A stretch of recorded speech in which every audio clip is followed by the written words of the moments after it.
تفضل.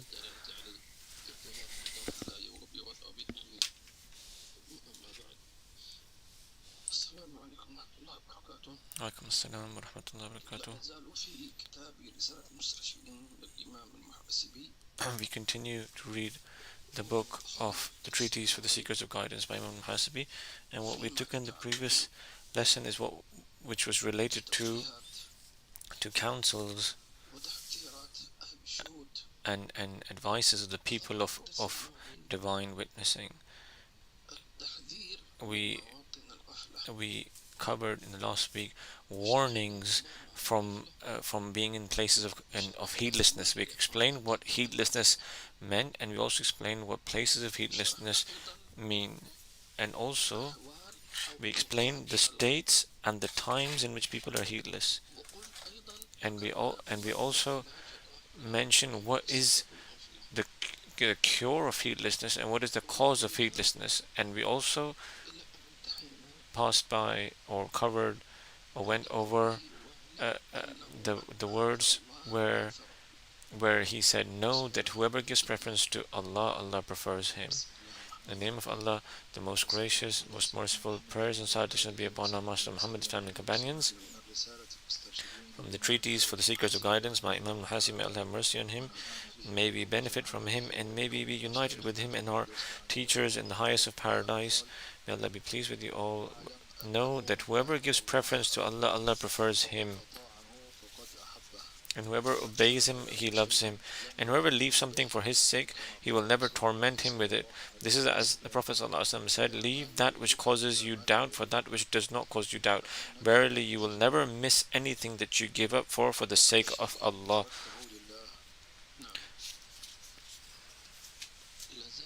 So these counsels continue to show in them the lights that they possess. Lights of guidance, lights of wayfaring, spiritual wayfaring, lights of the straight path, lights of the Prophet Muhammad ﷺ. These counsels and advices that of people who walked the path, who walked it, and those who know him, those who know the path, those who faced all the dangers, those who crossed the difficulties of the path. They are telling us that know that whoever gives preference to Allah, Allah prefers him. Preference or preferring Allah means that you prefer your beloved and what your beloved loves over yourself and what you love, meaning you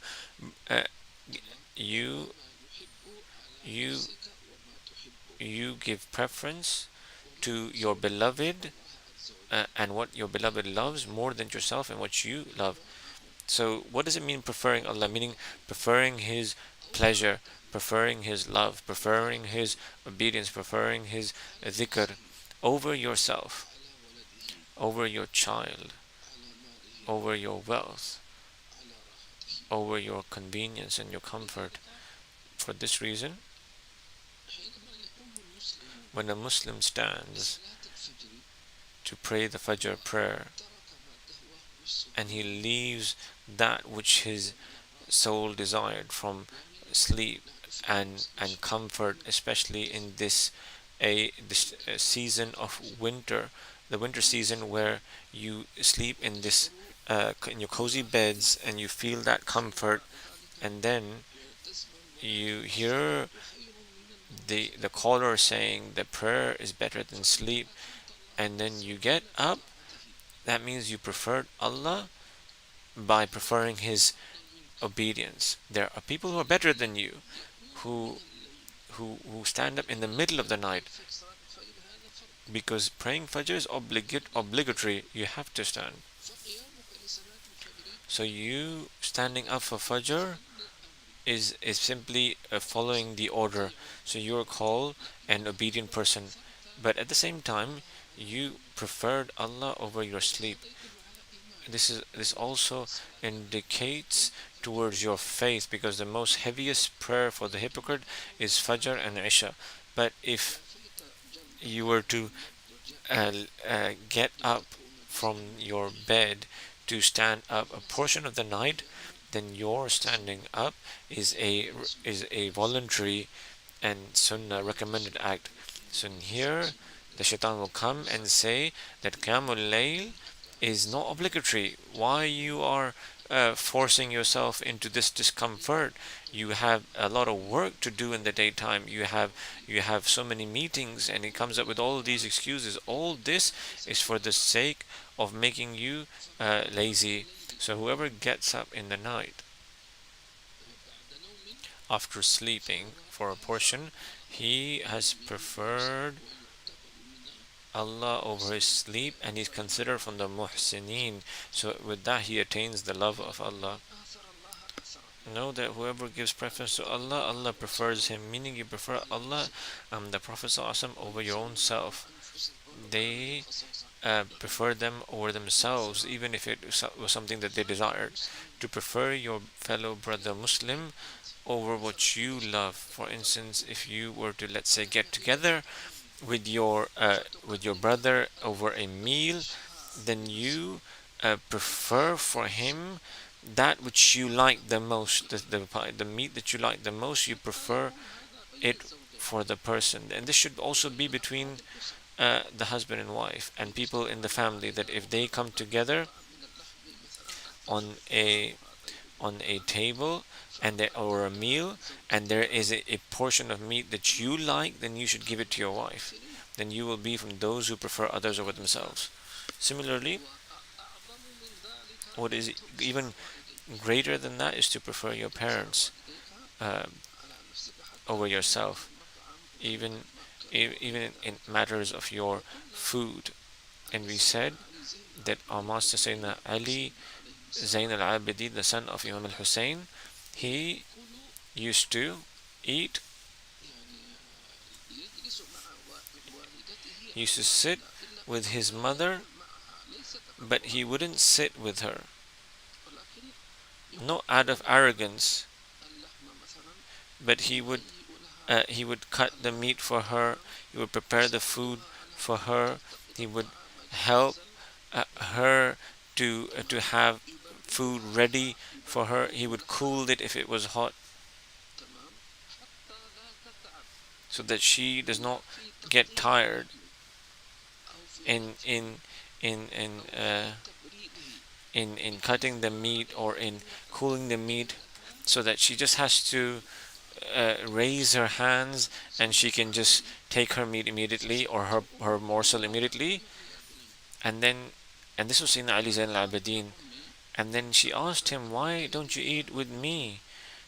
And then he said, I'm afraid that you might lift your hand to take a piece of food, and your eyes are desiring it, and before you can reach it, I take it, and I become insolent and disobedient in doing that. Who thinks like that in this day and age? Nowadays, unfortunately, most children don't care about their their mothers and fathers. They don't prefer them over themselves. They even eat before them, and they say sorry, I'm a bit hungry. Can I have food? And then they even go to the kitchen before their parents, and they eat the food. It's like foreigners, like non-Muslims, all of them eating on their own and taking their own portions. There's no love, there's no mutual mercy. Everyone's uh, uh, uh, separate. But us Muslims, we come together. And what brings us together is prayer. This is why we say that from the means of separations in family is that they don't pray in congregation. Every one of them prays by themselves. Take this as a axiom, as a rule of thumb. Prayer in congregation for the people of the family, it unites their heart. This is from the secrets of prayer. Not just the benefit of congregation, that you get 27 times the reward. This is benefit, but we're talking about the secret of congregation. No families di- uh, uh, disconnect except praying on their own, especially when it comes to women. We're not talking about families, we're not talking about men who leave going to leave going to the mosque. No, it should be at least that you pray uh, uh, one prayer at home, or the women come together and they pray at home, or they come together to recite some of the Quran, or they come together to do zikr of Allah Azza wa Jal, so that the purpose being that they come together for the sake of Allah, whether it is in prayer, whether it is in doing zikr, whether it is in the recitation of the seerah of the Prophet like the Mawlid or the Burda, or whether it's coming together for the recitation of the Quran, as we mentioned previously, that every one of us should have every one of us should have a khatam of the Quran with their family. This has a strong effect, a very, very strong effect outwardly and inwardly. It'll be like a protection for the hearts, a guard for the heart. Even if your even if your kids could read one verse of it, we can't force them to sit and read. But even if it's just sitting for one verse, uh, but they shouldn't neglect it completely. So preferring Allah, let's return to what we're talking about Sayyidina Ali Zain al-Abidin with his mother. To prefer your brothers for the sake of Allah over yourself in matters of food, in where in if you go out calling people to Islam, or we learn from our teachers that there's no such thing as uh, as just tourism, but when we do go out, we always go out for the sake of calling people to Allah. And even if we don't find people, we intend to call ourselves to Allah, to remind of us Allah Azza wa Jal. So in this way, their life, all of it becomes for the sake of Allah Azza wa Jal.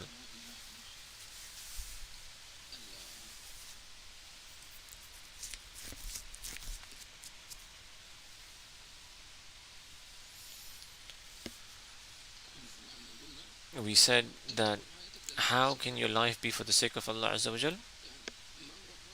What is that connection that connects all of it? It's through righteous intention. Righteous intentions make all of your movements for the sake of Allah.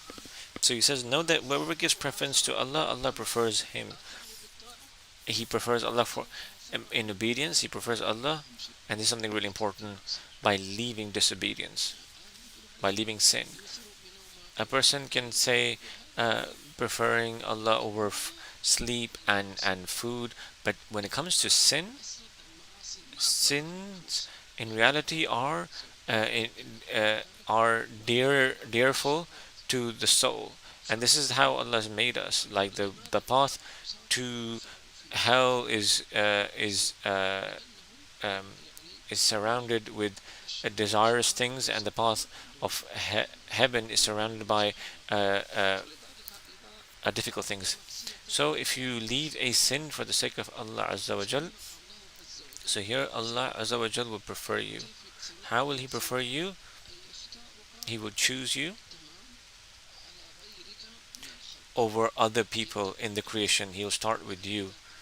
If Allah wants to put on you the garment of acceptance, He'll start with you. If He wants to open for the Ummah, He will open with you. If He wants to put in you, if He wants to put light by which it extends to other people, He'll start with you. If He attends a gathering and maghfirah or Allah's forgiveness descends, it'll start with you. This is something great, that you be the first one who's given this divine assistance by preferring Allah Azza wa Jal. So for this reason, we said in previous lessons that from the meanings of preferring Allah is that Allah and the Prophet ﷺ are number one. How is Allah number one? Make seeking Allah's good pleasure your foundation, a foundational purpose in every single moment of your life. Allah is the number one. Ilahi, my God, you are my only purpose, and whatever pleases you is what I'm seeking for. To the point you prefer Allah and His Messenger even over the most closest people to you. So what did the Prophet ﷺ said? He said, by Allah, none of you truly believe until I am more beloved to you than yourself, your children, your parents, and all of the people. And Sayyidina Umar said, even myself, and the Prophet ﷺ said, even yourself. And when Sayyidina Umar said, now I love you more than myself, and then the Prophet ﷺ said, now you have reached that level. So those all those divine assistances and openings and standing in the night, it has to be with you loving the Prophet ﷺ more than yourself. Every one of us prefers or every one of us loves themselves, in the sense that you don't want to be disgraced, you want people to respect you, but the Prophet ﷺ should be above you. He's more deserving. And if you can, to be a, a reason by which the people exalt the Prophet ﷺ, then you will be from those who are the mu'thirin, because you are means by which Allah transmits this love to the people, that you make them love the Prophet ﷺ. Also, he prefers them on the Day of Judgment.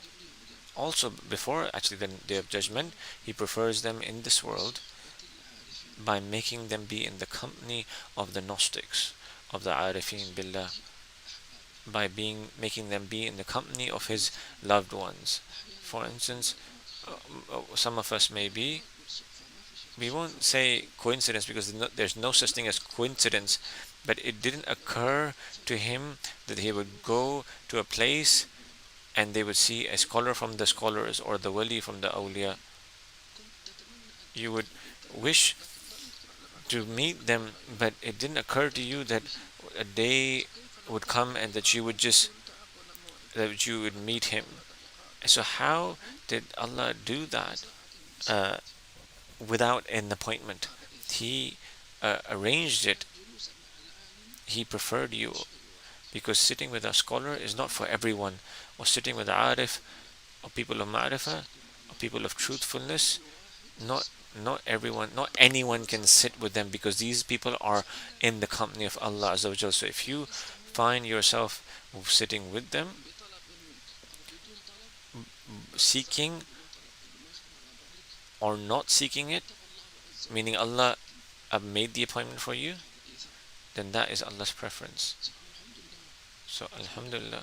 So for this reason, this is like a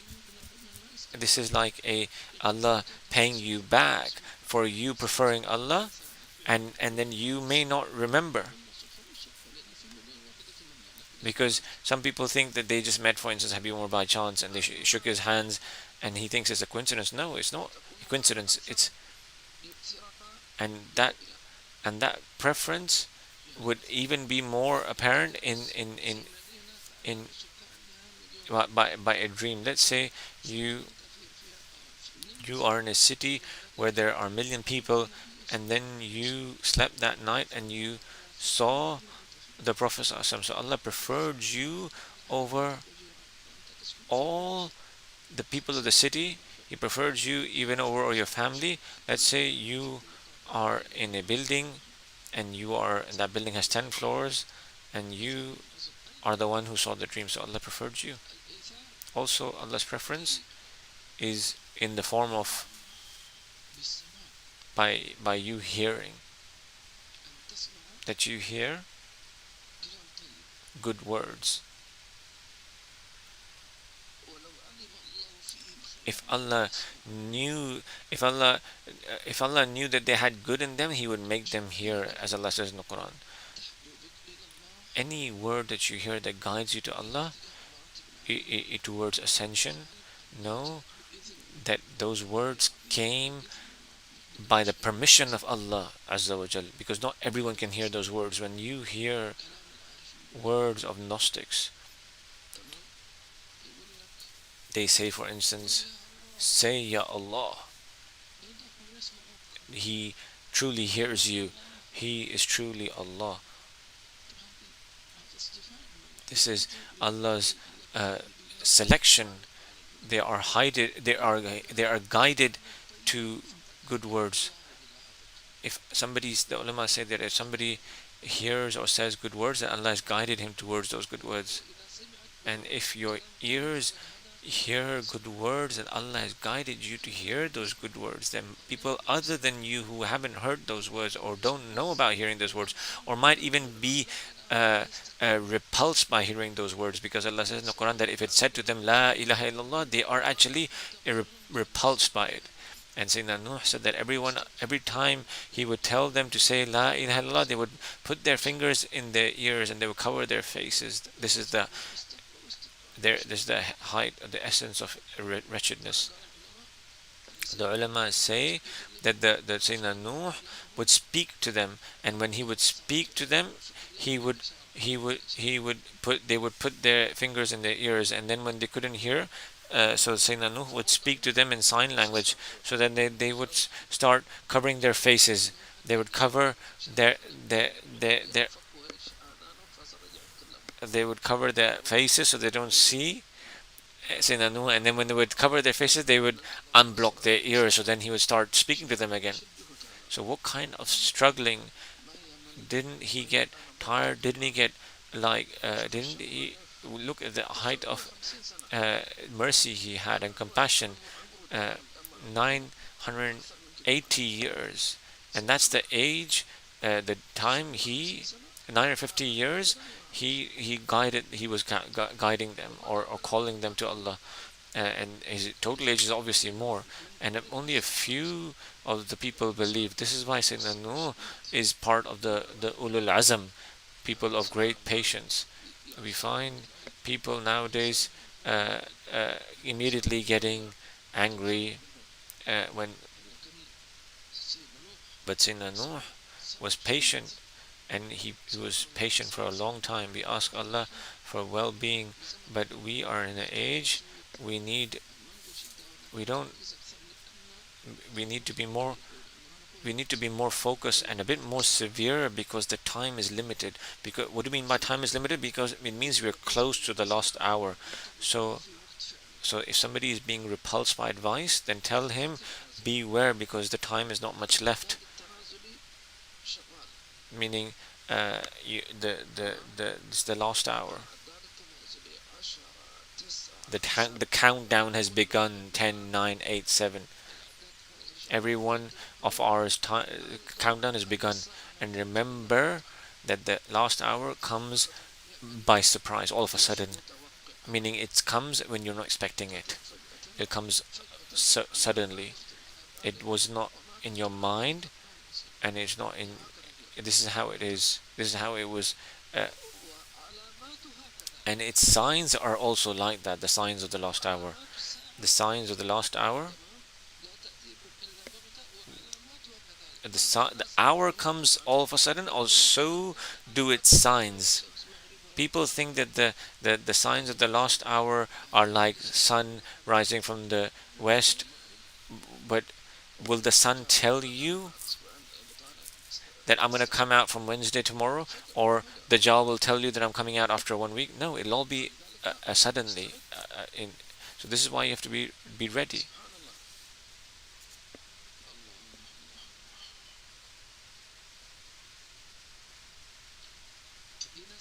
So if you hear even a verse of the Quran, that means Allah has preferred you. If you hear good advice, if you hear an advice, these are from Allah Azza wa Jal. Allah subhanahu wa ta'ala says, and look at this verse, and we may the words reach them so that they may be reminded. If the advice comes to you from any means, know that Allah has transported it to you, so that He wants to see what your reaction to this. So Allah mentioned two types of people. One, the first type is that they will be reminded, those who fear Allah. And He will say, "Thank you so much for this advice, and inshallah I will act upon this." They won't be like saying, "It's none of your business, mind your own business, why are you getting involved in what does not concern you?" They won't be like that. So the one who is fearful of Allah will will will take heed, and the shaqi, the wretched one, will turn away from it, and then that will make him reach the hellfire. After that, he will not. If you see the Prophet ﷺ, then by Allah, he has preferred you. If you see from some of his companions or one of his companions, then he has preferred you over him. If you visit the house of Allah Azza wa Jal in Mecca al-Mukarramah, that means Allah has preferred him. If you visit the Prophet ﷺ, then it means he has preferred you. If you remember Allah, that means Allah has preferred you. Do you know dhikr? Every time you remember Allah, that means Allah has preferred you. Why? Because most people do not remember Allah. These are not my words. These are words of the Quran. These are words of Allah Ta'ala.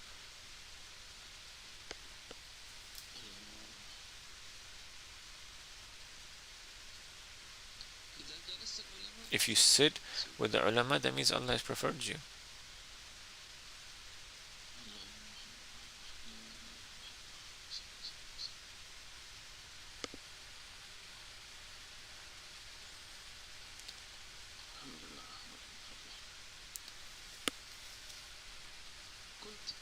Habib was once, like a long time ago, he wished to be united with one of the scholars of Levant to read to him, but apparently it seemed it was something that was difficult. It was a wish for Habib that he wished. So 2 days ago, um, one person called him, uh, and he said that sheikh is here. Do you want to visit him? And Habib said, that is what I wanted. And he just quoted a verse in the Quran. So Habib visited him, and to Allah belong all praise. And this is what we're referring to, or this is what we're talking about. Meeting people without any schedule or any appointment. Allah Azza wa Jal, when He shows mercy, He says, go and visit such and such. His name was Sheikh Muhammad Samir An-Nus, who's from the great reciters of Quran, who took Sheikh Samir al-Nas. He took from who took from the from great scholars. He said the two ages that have passed, ages that will come, and you are in between those two. So for this reason, every one of us, the age that has already passed, that is ajal. And what is going to come in your life is ajal musamma.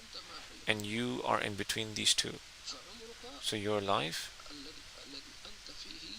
that you are in right now, and this is your opportunity in this life. As for what happened, but as for what will happen, you don't know. But the moment that you're living in, that is the opportunity that you have in this life. And also the ulama say that the one who is concerned about his age, he makes preparations, and these are valuable words.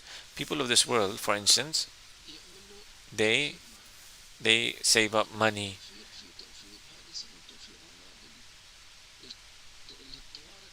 and then they in their savings they separate they separate, for instance, some savings for emergencies and some savings for just general savings, and the savings for their emergency they forget about them, they just leave it on one side. The Gnostics, when they organize their time with actions, with types of actions.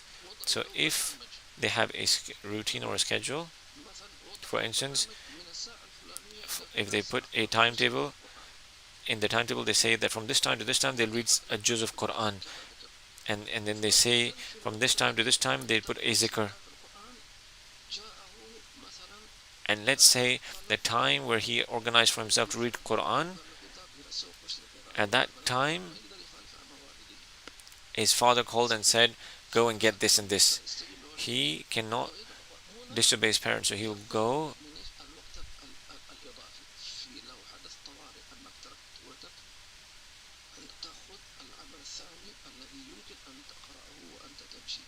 So so let's say he now leaves his daily Quran litany to go and buy the thing for his father.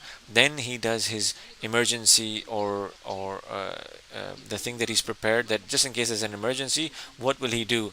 He'll say he'll read the Quran that he's memorized, or he'll read a word while he's doing that, so that none of his time is wasted. So not just uh, seeking knowledge, but also action, because ilm is of no use unless you act upon it. Knowledge is of no use unless you act upon it. And also, action is of no use unless you take knowledge. These are both connected. You can't just learn fiqh and just sit. You need to be in action every single moment. Why do we say seek knowledge? So that you be from those who act with knowledge and light, the light of knowledge, so that your prayer is with the light of the Prophet ﷺ, and this is what will make you be ahead of others, because because that is the difference between the one who prays with knowledge and prays by just following others. And then he says, whoever obeys him, Allah loves him. So for this reason, let's talk a bit more about preferences. Well, sometimes you get advice from your sheikh, and if you wish to be fortunate with your sheikh by being in his company more and more, then implement his teachings in your life. Take his words seriously. What are his words? How do they weigh in your life? Are they like the way are his words uh, um, run your life, or you just hear and you just forget about them? How how can you be upset when he prefers others over you, when you neglect his words? Because there could be others who see his words as sanctified words and sacred words, like what took place for Sayyidina Musa. When Sayyidina Musa said, when Allah said to Sayyidina Musa, drop your staff, he dropped his staff. When he said, take your staff, he took his staff. May Allah make us of those who prefer Allah over themselves. Then he says, whoever obeys him, then he loves him. Because Allah says, say if you love Allah, then follow me and he will love you. And whoever leaves something for his sake, he will never torment him with it. If you leave something for the sake of Allah Azza wa Jal, this thing, you can never be punished for that thing or asked about that thing, because you left it for the sake of Allah. An example could be, you bought a new dress, you bought a new kandura, and you wore it for a while, and then you gave it away as a charity, even though you liked it. So you will not be punished for that.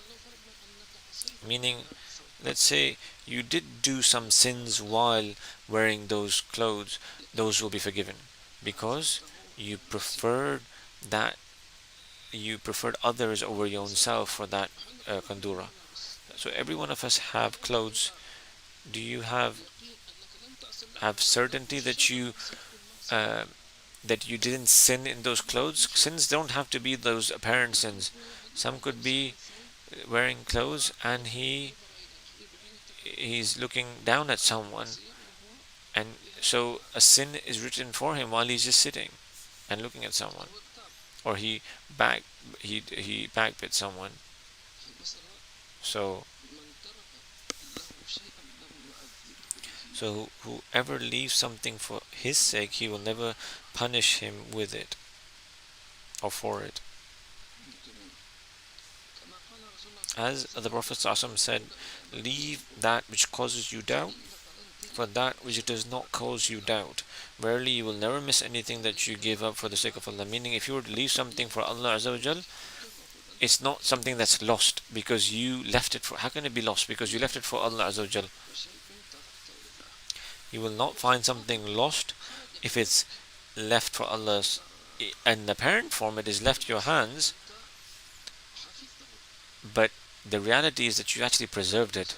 The Prophet ﷺ, he had a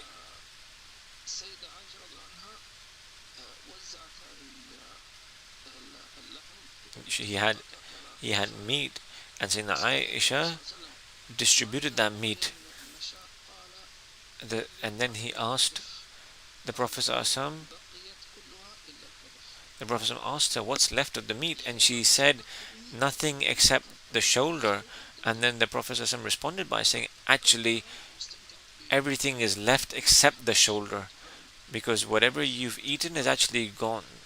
It's you've eaten, you're satiated, and there's nothing left. But if you give charity, or you give it away in charity, then true, you didn't eat anything of it, but you will attain with it the reward and love of Allah Azza wa Jal. And whoever ate it thanked Allah and made dua for you, and were the reason by which someone was fed, and someone did zikr, and by that he got energy to work and provide for his family, all that because of that morsel of food that you preferred that person over yourself. And on top of that, you'll get more good coming towards you. And today, have you read words of Imam Abdullah bin Ali al-Haddad, where he said in the book, the meanings of the words, what he said were,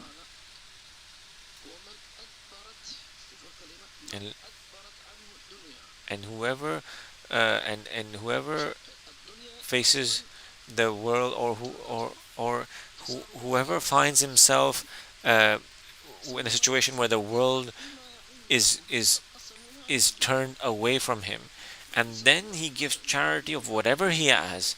Let's say a person has no job, then he usually is looking for whatever pennies he can find. So he's calculating everything to make sure he doesn't waste any of his money, because he has no source of income. So the Imam Haddad says, so whoever's dunya flees him, or he has no dunya, and then he gives charity, for whatever from whatever he possesses, then whatever that left him will come to him. Meaning, whatever you gave in charity while you were in difficult times, it'll come back to you in times of difficulty. But they come in different forms, and you may not even notice it.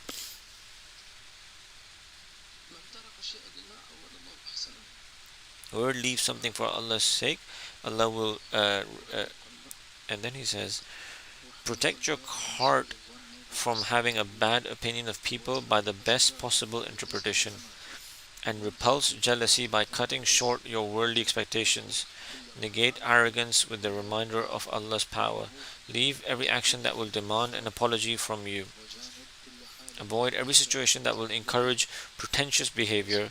Protect your religion by following. Fulfill the trust you have been given by seeking knowledge. Guard your intellect by adopting the way of the elect people. Let patience accompany you in every situation. Maintain a constant spiritual retreat through the remembrance of Allah Azza wa Jal. Accompany blessings with thankfulness. All these advices, all these counsels require a complete, each one of these counsels require a complete lecture.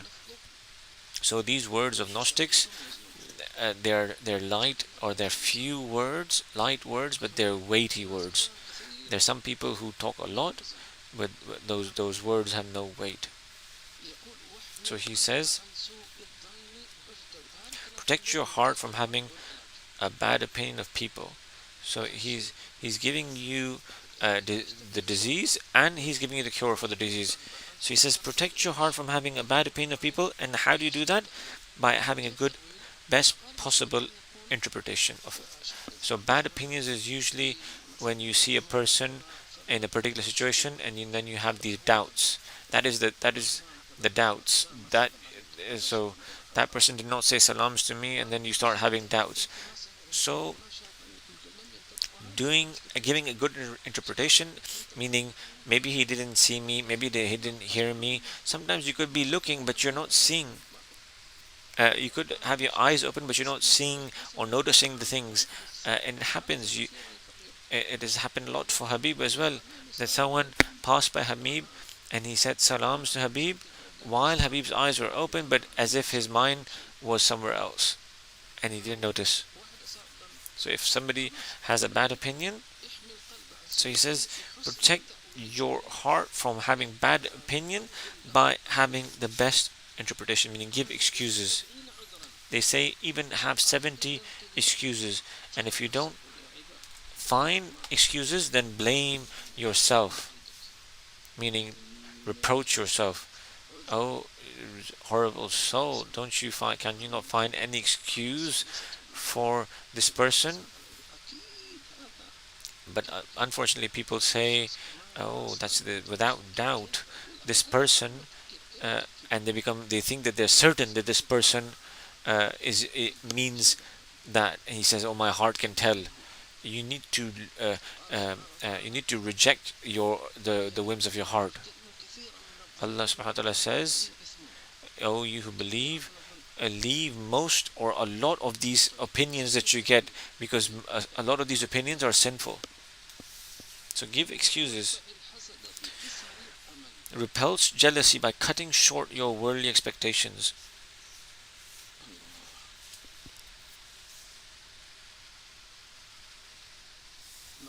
For instance, jealousy is to see blessings on other people as heavy on you. So how do you repulse the jealousy? By telling yourself that all these blessings are not permanent.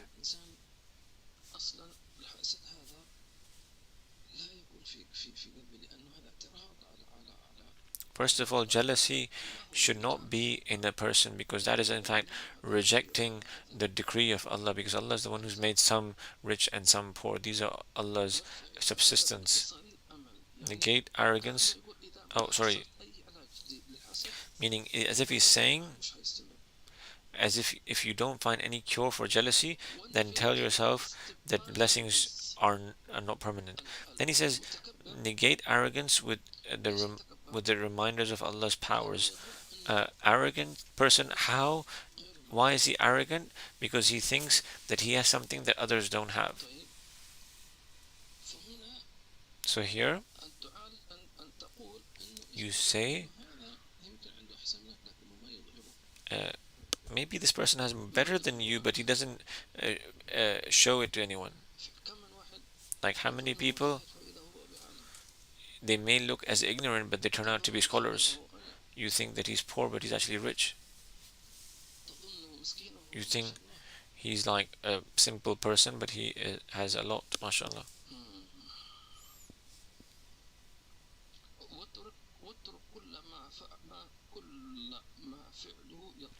Leave every action that will demand an apology from you. This is a beautiful sentence. Leave every action that will demand an apology from you. Meaning, anything.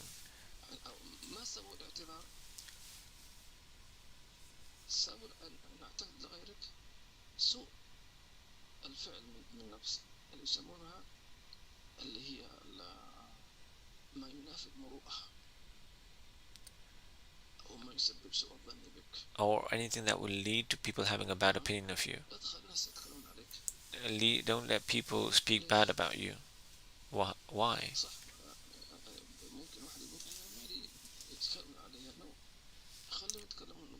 Someone can say, um, "What's my what's my fault if people talk bad about me?" Uh, Actually, if they talk bad about you, they'll be sinful. Will they not be sinful? And what was the cause of them sinning? You. So if you say, some people would say, if they backbite me, I forgive them. True, you can forgive them, but their words are still disliked by Allah. Let's say some people back backbite about other people, and then some person will tell them, don't backbite because it's haram, and then uh, and the person will say, it's okay, he doesn't mind me talking bad about him. True, even if he doesn't mind you talking bad about him, but you are saying something that Allah does not like. Allah does not like mockery. Even if a person, even if another person accepts you to mock him. First of all, if you're talking about me, you're talking about my body. My body is not mine, first of all, and you're not cut off from the tree, because if somebody is talking about me, it's as if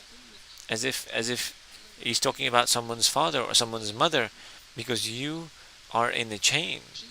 You're not just like uh, you're not just like somebody who just came out of nowhere.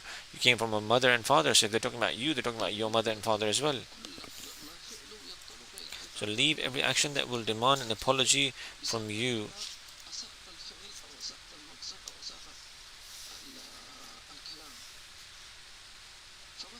So for instance, if you were with some people who take you into account for every word that you say, or they misunderstand you, then don't speak. Some people are like that. Every everything that is said before them is interpreted in a bad way. They say, what does he mean? What does he mean? What does he mean? I mean, and every time you say, I didn't mean anything what you're thinking. Some people are so sensitive. This sensitivity of his, it makes them sick, because they think that everyone is thinking bad of them. This is a person who's afflicted with whispers. True, and there were the people of spiritual wayfaring, that any that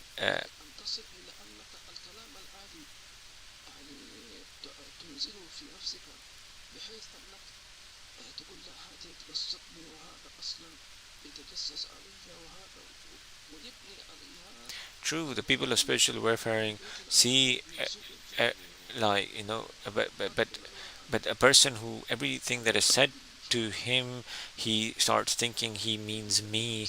He's probably knows about my situation. Why is he spying on me? And then he's built all of these delusions in his mind.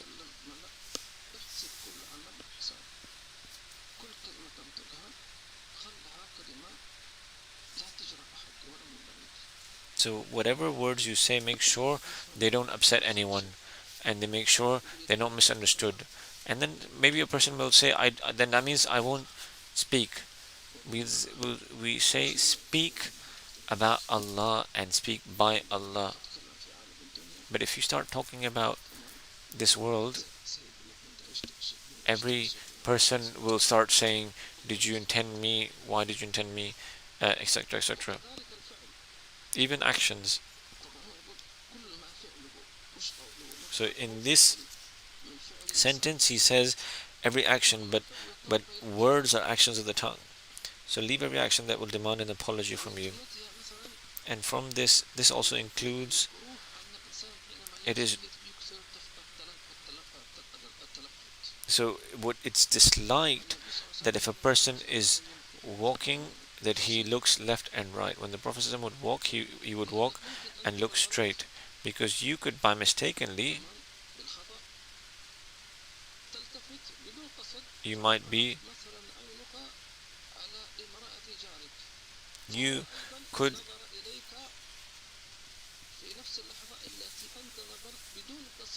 so you could be just looking here and there unintentionally, and you looked unintentionally at your neighbor, and you saw your neighbor's wife and her husband at that very moment saw you looking at her, and he got all angry at you, like you are like spying on my wife, you have no manners. And even though you had no intention, you were just not in control of where you were looking, you just looked there, here and there unintentionally. This happens a lot. So all problems are basically because people leave sunnahs from the sunnah of the Prophet. If we were to inspect and investigate, it's always because people are neglect a sunnah or a etiquette of the Prophet.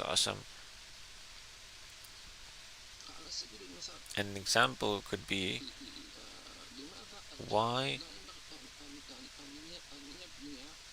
is it not allowed for a neighbor to raise his house except by the taking permission of his neighbor? Let's say if a person has a house and he wants to make a new floor, he's got a ground floor a house, but he wants to make a first floor.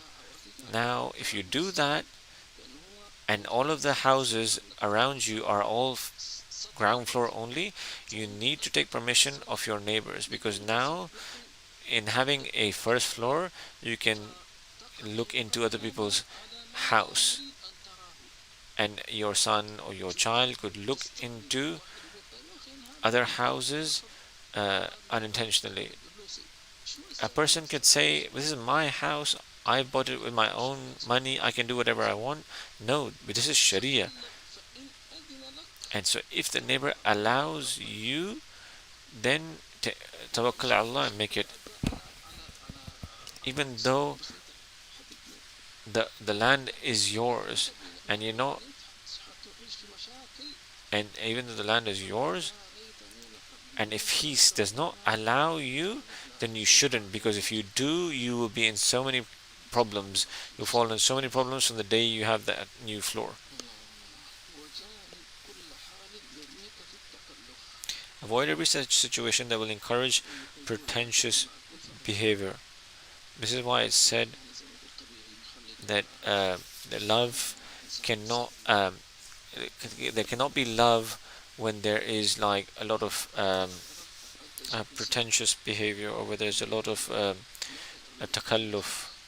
Even if you visit a person, don't make that person feel obliged to in front of you. Protect your religion by following. So protection is to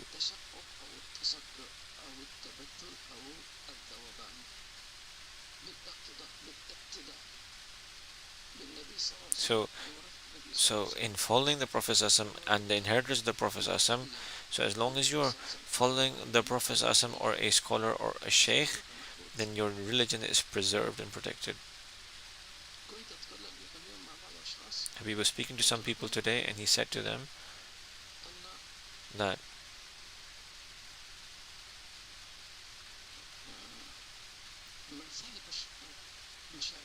whoever was in the company of the mashayikh, and he was true in his companionship, then he will be saved from all of the calamities and the issues and the problems that people are experiencing nowadays. People have all of these worries and all of these anxieties about the situations and the affairs of today in this age, but Habib, look, that, that, that those who stood firm, in their spirit and their thoughts, were those who who who, who stood by their mashayikh, who followed their words, and whatever they said was, they took them seriously. And like when somebody says, when someone says the you are the crown on my head, that means whatever you said is on. I take it seriously. When you say to the sheikh that your sheikh is, like, it's an Arabic way of saying that you are the Taj Ra'si, you are the crown of my head, it means that whatever you, I am at your service. Whatever you say, I will follow, and this will save you, and this will elevate you. So if you prefer the Prophet ﷺ and prefer Allah and prefer His inheritors, you will be in safety. You will be protected. May Allah make us from them. Fulfill the trust you have been given by seeking knowledge, because knowledge is light.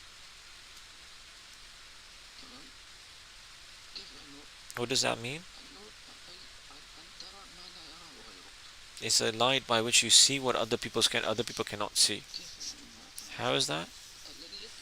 The one who seeks knowledge, sacred knowledge, with sincerity and from people of sanad, he will be given light, and this light most people cannot see.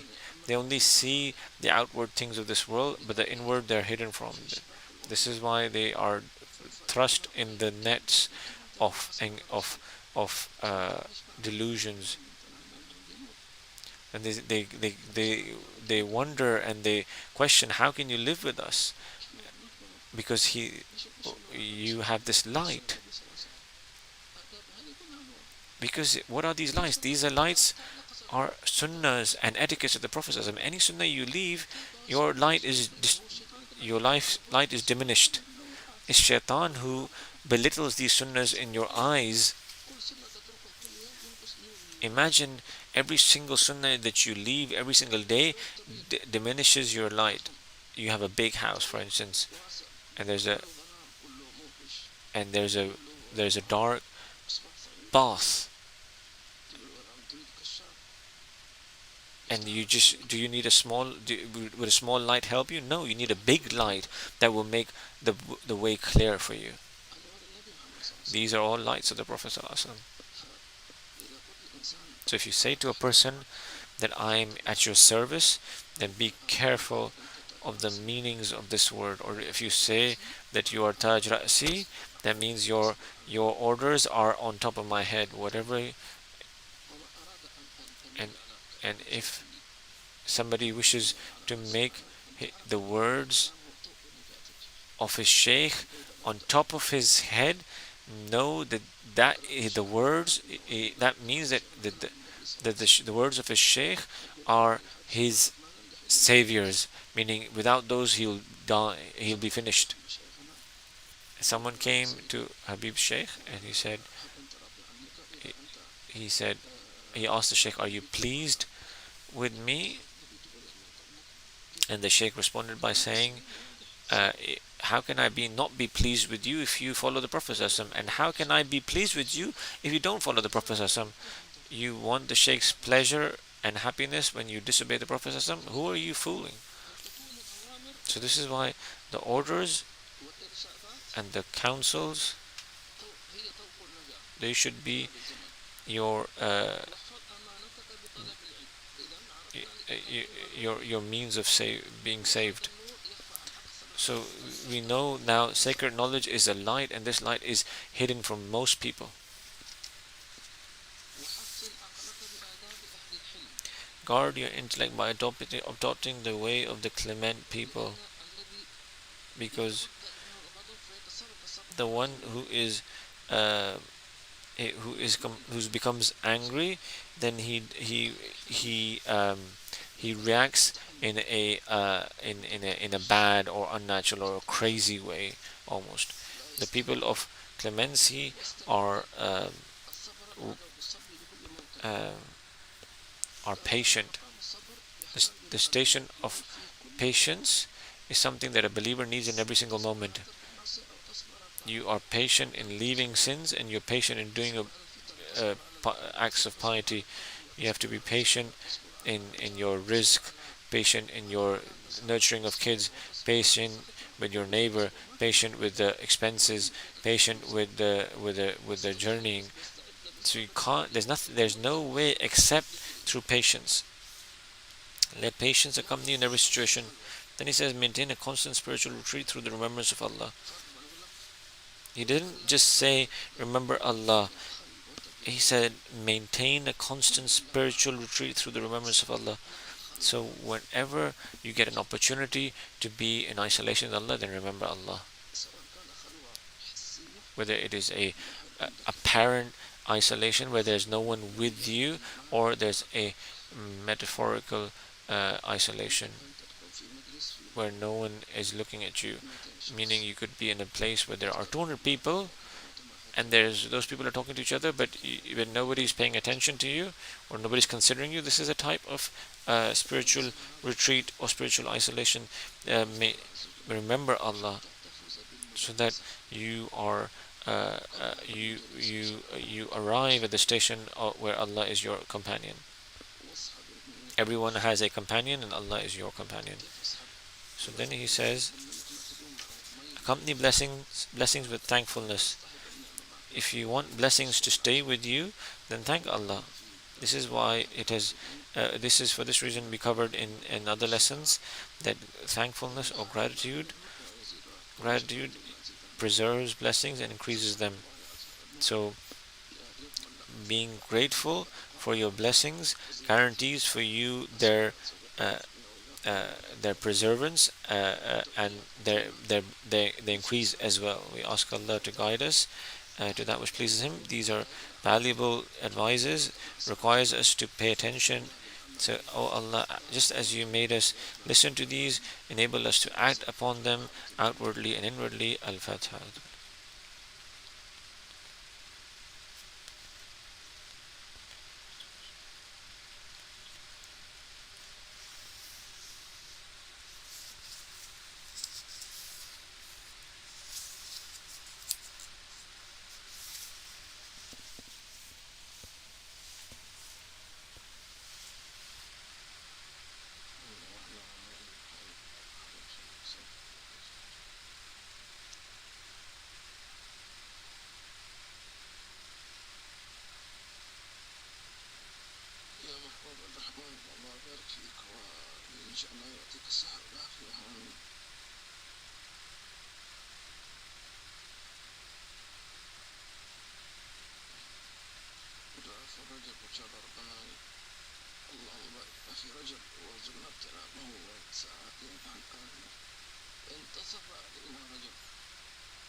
حسين بارك الله فيك وجزاك الله خير على المتابعة والدعاء.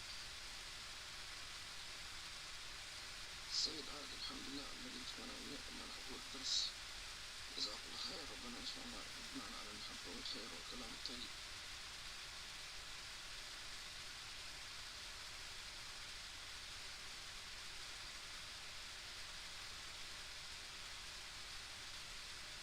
الله يرزقنا وإياكم الحاضرين والسامعين إن شاء الله تعالى باللقاء والجلوس مع العارفين بالله عز وجل، آمين يا رب. حياكم الله يا سيد علوي الكابتن علوي الحداد بن الحبيب أحمد الحداد، حياك الله وعليكم السلام ورحمة الله وبركاته وبارك الله فيكم. فالله يجزيك خير على هذه الدعوات ولك أمثالها والجميع الحاضرين، الله يبارك فيكم. استحضرونا سيدنا صاحب الرباط إذا زرت وسلموا عليه.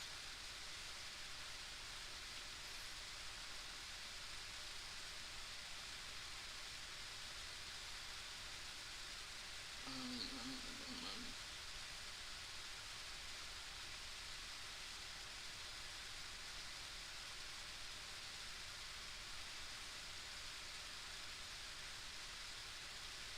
ياسين عليكم السلام ورحمة الله وبركاته، جزاك الله خير يا ياسين. الأخبار حياكم الله يا أخبار وبارك فيكم، والدعاء مبذول إن شاء الله ومنكم مسؤول.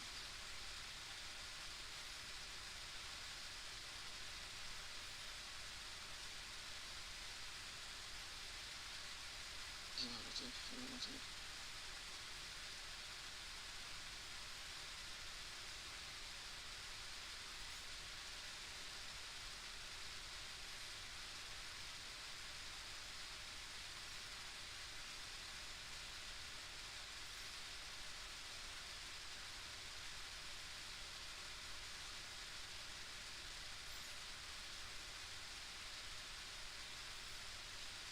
جزاك الله خير يا أخي حسين على ما كتبتها في سيدنا علي رضي الله عنه وبارك. إياك وما يسبق العقول إنكارك وإن كان عندك اعتذار صحيح بالجميع.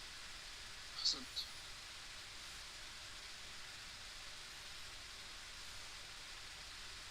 لأنه ممكن إنسان أحيانا يقول كلام فعلا بعدين يحاول إنه يعني يحسن ويقول أنا مش بس كذا، وأحيانا يضطر إنه كذلك يكذب شوية هكذا بس عشان يلطف الجو ويخلي الكلام نفيس. الإنسان يحاول أن يوزن كلامه هو. The person should measure his words before he says. And what are measured words? You following the Prophet ﷺ.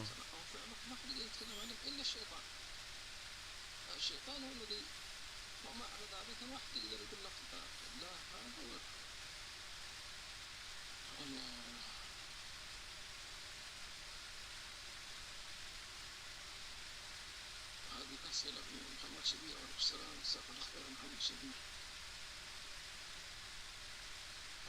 مريم second question, how does someone organize their time تنظيمها? Do you have to plan them before activities and intentions for each task? Actually, these are the implemented.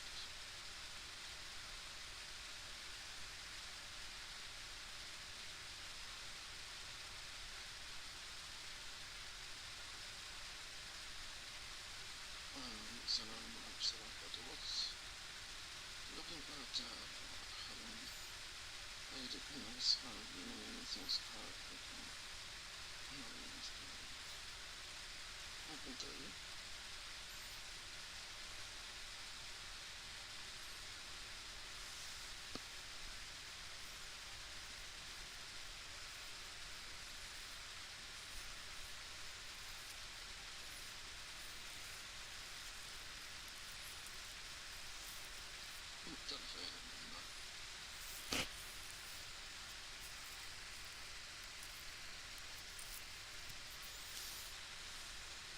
No.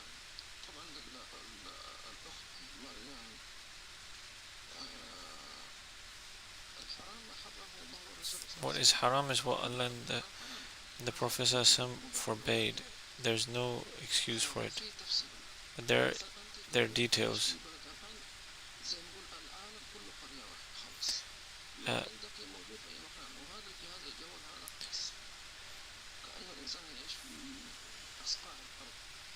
so this phone that you have makes you be everywhere. Also, lowering gaze means that a person does not intend to look and does not like focus. But there's no doubt if a person walking in the street will see haram stuff, but he walks towards his purpose, where he wants to go, but he doesn't focus on a woman or a man. This focusing is what is prohibited. This is intentional looking without a purpose. You just desire, we're just intending a desire. On top of that, if a person looks without intention, then you should turn away immediately.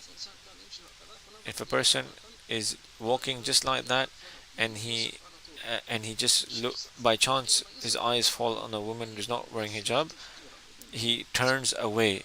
And not only does he turn away, he turns away his thoughts, because sometimes people turn away but their mind is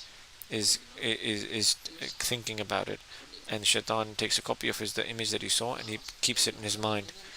So because these eyes are like a camera, so the shaitan uh,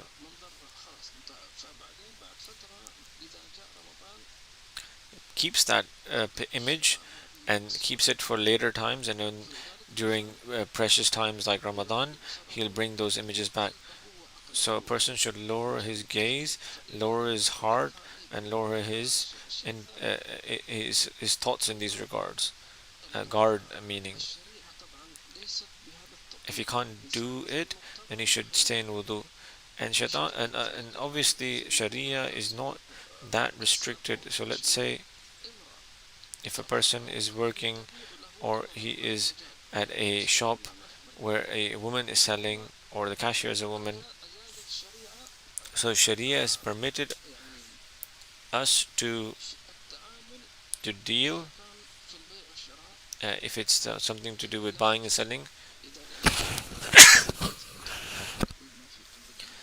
in treatment and medical treatment, if there is no male doctor or female doctor, in teaching and education, in bearing witness. If a judge wants a witness and there's no witness except a woman, then the woman should come, and the judge should make sure that it is the same woman, and she and the judge can demand the woman to raise her niqab, and even the police can, and this is permissible, because a lot of criminals hide in women's garments. So the judge or the police do not want to look at the person with desire, but they just want to make sure that the person is um, having this identity.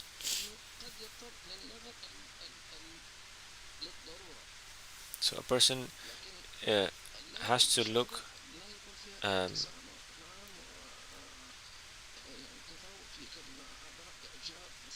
shouldn't be like, it shouldn't be like completely um, cordial conversation where there's a lot of joking, laughing, and at the same time it should be something stern and severe.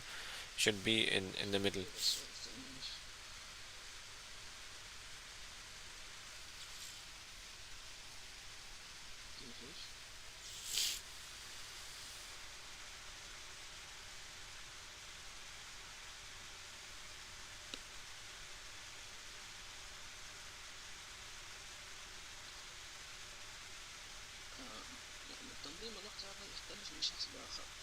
Scheduling your time differs from person to person based on the person's situation.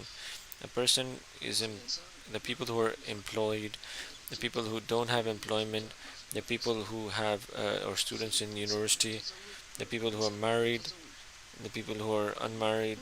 So everyone has a schedule that's different from others. So everyone should make a schedule, but obviously the primary thing for scheduling, the primary uh, the most essential schedule is that in the 24 hours, that in every hour you have something to do, not just like you're sitting like that doing nothing.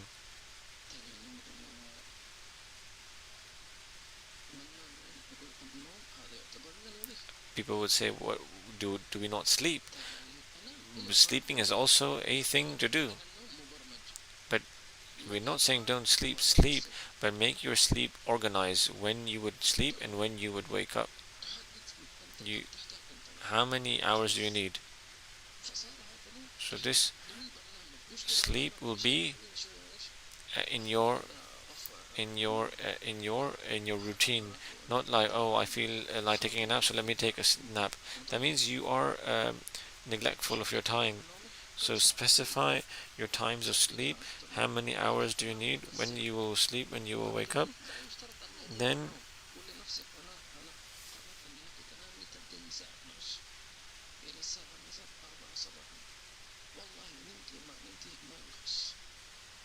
now, and then you also tell yourself that if I don't sleep, it doesn't matter. So even if I go to bed at 12 and I don't sleep until 2, I'm getting up at my time of getting up. So if you make our time of sleep fixed, when we'll sleep, when we'll wake up with a righteous intention, then that sleep is not waste of time. A waste of time will be a person sleeps and he has uh, no restriction. He's like, however long my body needs. He sleeps and he doesn't need sleep. He's intending more sleep. He's just laziness. Similarly, times of eating. He makes a schedule, routine for eating. So the highest schedule is um, to have a something to do in every single hour. Eating, sleeping, and even sitting with your family. It should be with a righteous intention. This actually requires a whole lecture, organizing your time. But what does it mean that a person wasted his time? Meaning, in that time, there was no benefit of knowledge uh, or ibadah or worship. There was no knowledge, action, work, or ibadah or worship. You can't develop these three things without organizing your time. You can't be like, oh, I have some time, let me do some zikr, or let me do this. It has to be organized. Also, from the meanings of organizing your time is that in every single hour you have specified what work you'll do. You specified time where you will recite Quran. This will take a lot of explanation, require a lot of explanation, but if you can't organize our times,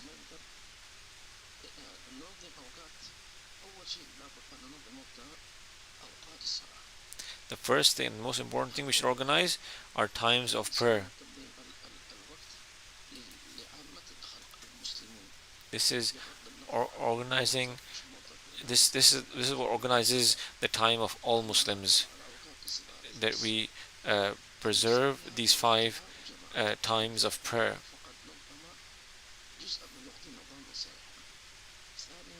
Secondly, that you look at the rights that you have, the rights that the people have over you. So you have, let's say, a wife, or you have you have children. You need to fulfill their rights. So you make your routine. For instance, you need to sit and teach your children. When when do you do that? Let's say you get back from work at 2, uh, and and and then you have that time from 2 to 4. You can sit with your family. So this sitting with your family, it should be with a righteous intention that you connect the hearts with love, and you teach them. How do you teach your children how the etiquettes of eating? If they sit with you while you're eating, the hadith of the Prophet ﷺ, when he told the child how to eat, is what it was when the child is when the child was in eating with the Prophet ﷺ, and that's how he learned. If the child sees you eating like that, then he'll learn. So sitting with your family with righteous intentions, even if uh, uh, there's fun and laughter with righteous intentions, is to renew meanings uh, of turning oneself to Allah Ta'ala. Also, from the important um, schedules one should make is the schedules for voluntary actions like Salatul Duha, um, recitation of the Quran. There are some things that you need to schedule daily. There's some things that you schedule weekly. For instance, there's something that's maintaining your relationships with your relatives. Sometimes there are times that come. Uh, Sometimes your time is stolen from you. Like for instance, you are in the middle of your routine, and then someone calls you and tells you that come with me. I need your help. So in those situations, you've already planned to uh, you've already planned you've planned something else, that in those situations what you will do. For instance, you have a you have a goal of, for instance, listening to the Quran completely, just listening. So have a khatam of the Quran just by listening. If a person, let's say, were to listen to 1 page of Quran every day, choose any reciter, Sheikh al-Husri, Sheikh al-Minshawi, every day you listen to 1 page. How many pages are there in the Quran? 600 and something. How many years does that need? 2 years at the most. How many years have we wasted? If a person says 2 years so much, but look at your age right now. How old are you? This is from the things you can schedule.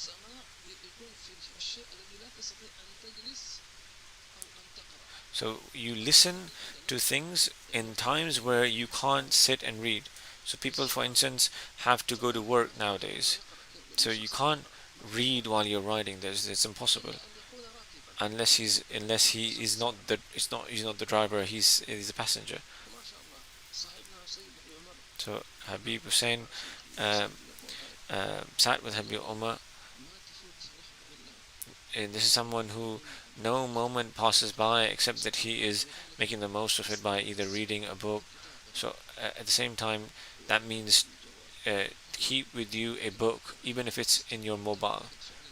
And Habib says it's better to keep a physical book that has it has a special secret. The least or the easiest thing, and this is something really great, is to occupy your time with the zikr of Allah. So wasting time is basically a minute or an hour or his breath goes by and there's no benefit. So the reality is, if any moment is wasted, that person will have regret in his grave. So for this reason, the easiest thing a person can do is is that you need to organize your prayers, your recitation of the Quran, attending one lesson, remembrance of Allah Azza wa Jal while you are walking or sitting, etc. Yeah, hope we ask Allah that inshallah they will do a lesson in organizing our time. May Allah bless our times.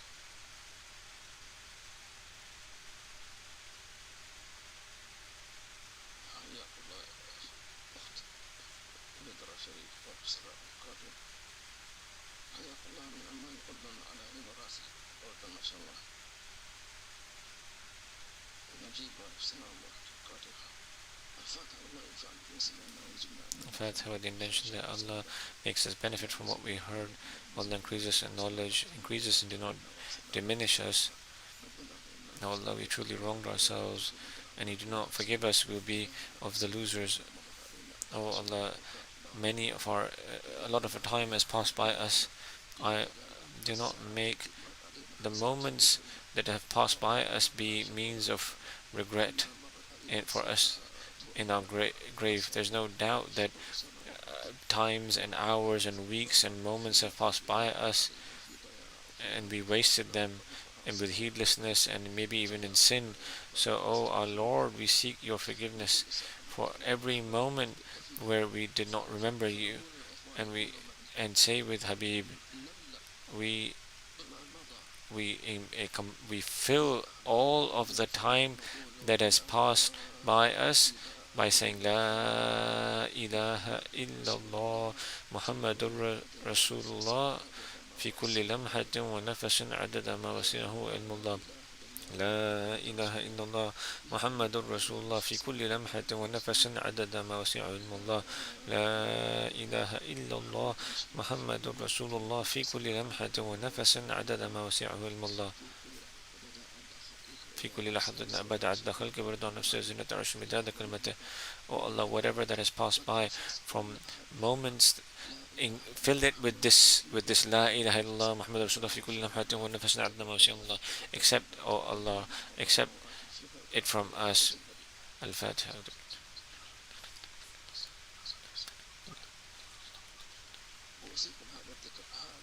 Habib advises us to do this zikr. This zikr fills up all of your moments. The Gnostics fill.